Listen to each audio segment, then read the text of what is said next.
Hey everyone, and welcome back. Ready for another deep dive? Always. Okay, so today we're tackling hydrogen cars. Ah, interesting. Yeah, you know, those cars that were supposed to be like the ultimate eco-friendly solution. Yeah, I remember all the hype. Right. Well, we found this article, and it's called, get this, The Truth No One Tells You About Hydrogen Cars. A Dead Technology and Its Reasons. Wow. Someone's not pulling any punches. Nope.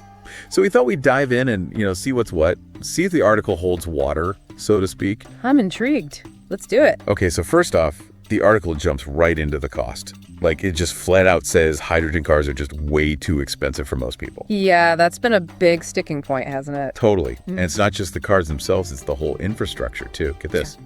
The article says a single hydrogen dispenser, like the pump thing at a gas station, can cost $2 million. Seriously, $2 million. $2 million. That's insane. What makes them so pricey? Well, from what I gather, part of it is that the tech itself is pretty complicated. I mean, you're talking about compressing hydrogen to crazy high pressures. Yeah. And that takes super specialized equipment to do it safely, Oh, yeah, for sure. Safety would be paramount for something like that. Exactly. And then another thing is the market for hydrogen cars is still pretty small. So there just isn't a ton of demand for these dispensers. Right, so no economies of scale. Low demand means higher costs per unit. Makes sense. Totally.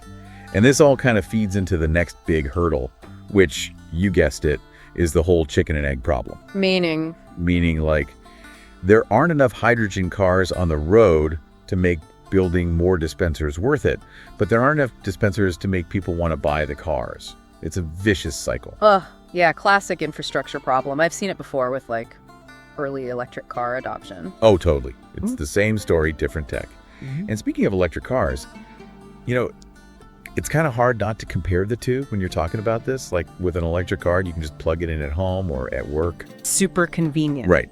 Whereas with hydrogen, the article points out that most hydrogen stations are only in a handful of places. Imagine having to plan a road trip around where you can fill up your tank. Yikes, that doesn't sound fun. Talk about range anxiety. I know, right? Not exactly a recipe for spontaneous adventures. And then there's the whole thing about the fuel itself.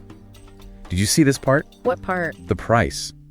It can be like $80 per kilogram in some areas. 80. Per kilogram? Whoa, that's a lot. Is that even comparable to gas or electricity? Well, okay, so a kilogram of hydrogen might get you roughly the same distance as a tank of gas, range-wise.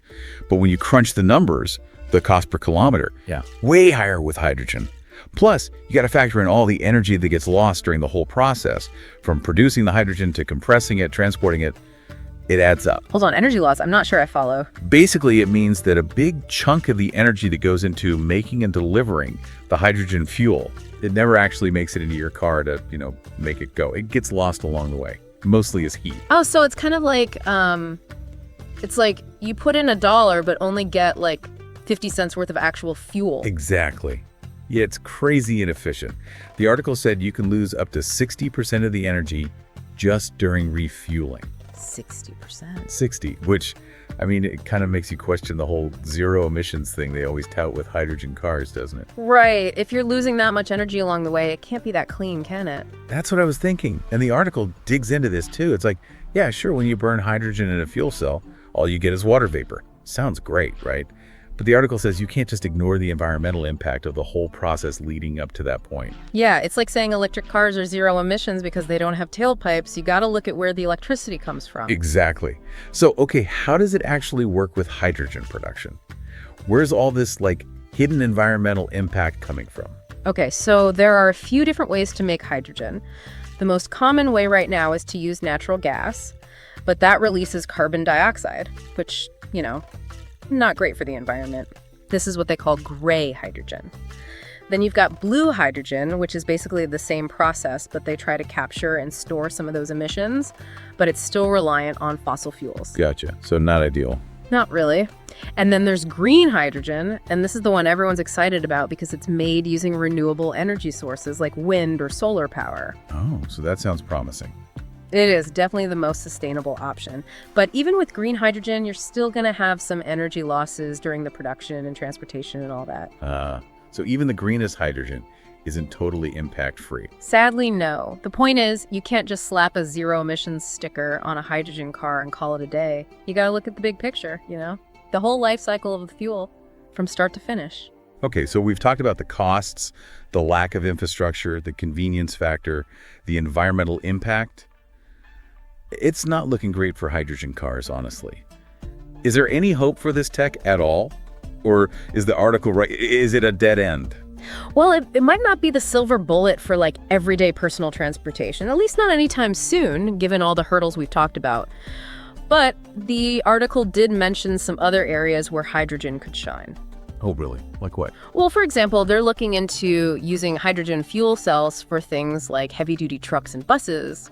The weight and range limitations of batteries are a much bigger problem for those vehicles, so hydrogen could be a good fit there. Ah, that makes sense. Yeah, and then there's stuff like aviation and shipping, where batteries are just way too heavy for long distances. Hydrogen could be a game changer in those sectors. So it's more about finding the right niche for hydrogen tech rather than trying to make it work for everything. Exactly. Plus, there's a lot of research and development happening in hydrogen, like finding better ways to make green hydrogen, improving the efficiency of fuel cells. Who knows what the future holds? That's a great point. It sounds like the jury's still out on hydrogen. Maybe not the mainstream solution we were promised, but definitely some exciting potential in certain areas. So for all our listeners out there, we'd love to hear your thoughts. Where do you think hydrogen will make the biggest impact in the coming years? Is it destined to be a niche technology, or could it still surprise us? Yeah, let us know. This is a conversation that needs to be had. Absolutely. Thanks for joining us for another deep dive. We'll see you next time. See that?